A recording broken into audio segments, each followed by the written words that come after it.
प्रिय भक्तजनों, रिलीजियस दुनिया चैनल पर आप सभी का स्वागत है। भक्तजनों, आज मैं आप लोगों को माँ ब्रह्मचारिणी की कथा सुनाने जा रही हूँ। माँ दुर्गा की नवशक्ति का दूसरा स्वरूप ब्रह्मचारिणी का है। यहाँ ब्रह्म का अर्थ तपस्या से है। माँ दुर्गा का यह स्वरूप भक्तों और सिद्धों को अनंत फल देने वाला है।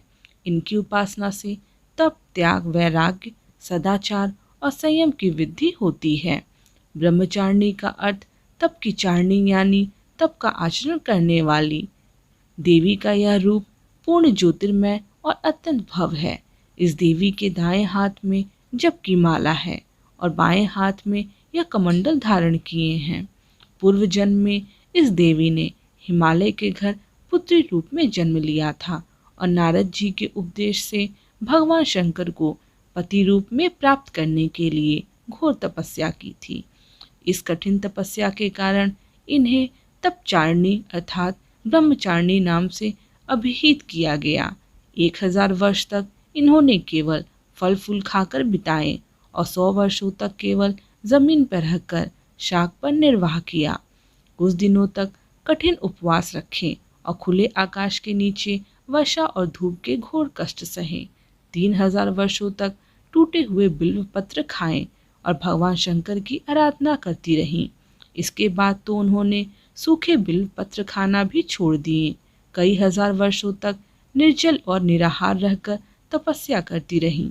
पत्तों को खाना छोड़ देने के कारण ही इनका नाम अपर्णा नाम पड़ गया। कठिन तपस्या के कारण देवी का शरीर एकदम छिड़ हो गया। देवता, ऋषि, सिद्धगण, मुनि सभी ने ब्रह्मचारिणी की तपस्या को अभूतपूर्व पूर्ण कृत्य बताया, सराहना की और कहा, हे देवी, आज तक किसी ने इस तरह की कठोर तपस्या नहीं की। यह तुम्ही से ही संभव थी। तुम्हारी मनोकामना परिपूर्ण होगी और भगवान चंद्रमौली शिवजी तुम्हें पति रूप में प्राप्त होंगे। अब तपस्या छोड़कर घर लौट जाओ। जल्द ही तुम्हारे पिता तुम्हें बुलाने आ रहे हैं। इस देवी की कथा का सार यह है कि जीवन के कठिन संघर्षों में भी मन विचलित नहीं होना चाहिए। माँ ब्रह्मचारिणी देवी की कृपा से सर्व सिद्धि प्राप्त होती है। दुर्गा पूजा के दूसरे दिन देवी के इसी स्वरूप की उपासना की जाती है। प्रिय भक्तजनों, आशा करती हूँ कि मेरे द्वारा सुनाई गई कथा आप लोगों को पसंद आई होगी। अगर पसंद आए तो कृपया इस चैनल को लाइक, शेयर और सब्सक्राइब करना मत भूलिएगा। धन्यवाद।